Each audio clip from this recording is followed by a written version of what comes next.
Terima kasih nih, kita dapat masukan yang teknis sebenarnya dalam konteks peraturan di lapangan yang kemudian berhubungan langsung dampaknya dengan para pengusaha.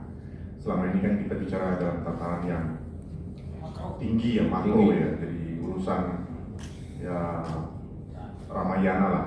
Nah, kita masuk pada poin kedua. Saya sepertinya kenal ya. Para dewa, para dewa, urusan para dewa. Jadi sekali kita jangan berhubungan dengan para dewa dulu lah. Jangan pakai Ramayana karena itu tempat jualan baju. Oh iya. Sekalian promosi. Ramayana sudah pot-potan katanya. Kemarin ketemu sama pengusaha. Retail sudah dalam kondisi yang sangat susah.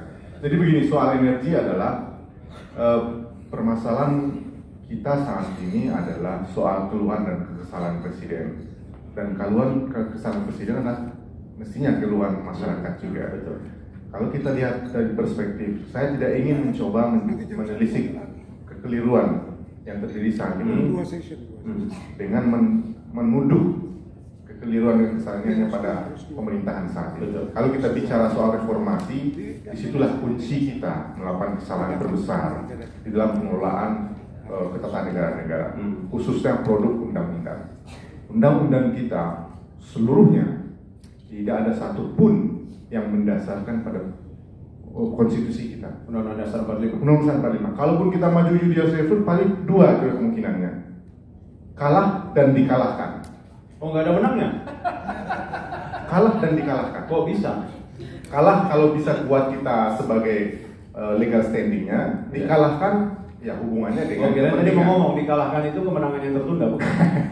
Mudah-mudahan nanti tertunda.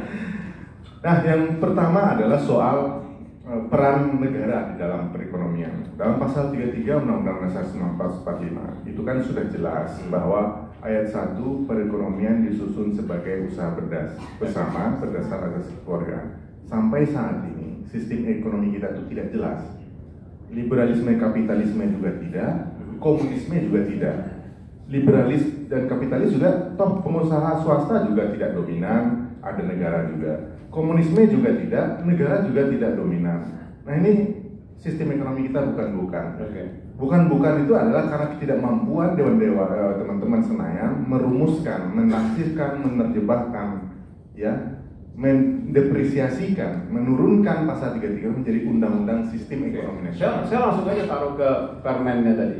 Teman-teman di Senayan sudah bikin undang-undang yang notabene mungkinnya tidak, saya nggak tahu apakah bertentangan atau tidak. Saya ambil asumsi saya tidak bertentangan. Kemudian di bawahnya ada peraturan pemerintah, di bawahnya ada permen.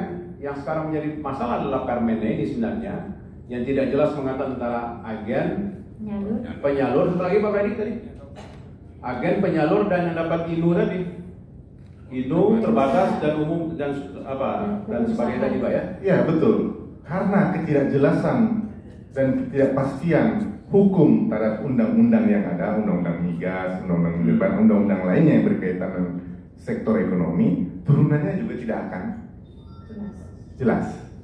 Jadi ruang untuk multitafsir itu terbuka di undang-undang yang sudah ada di sektoral migas dan lain-lainnya, maupun di permen.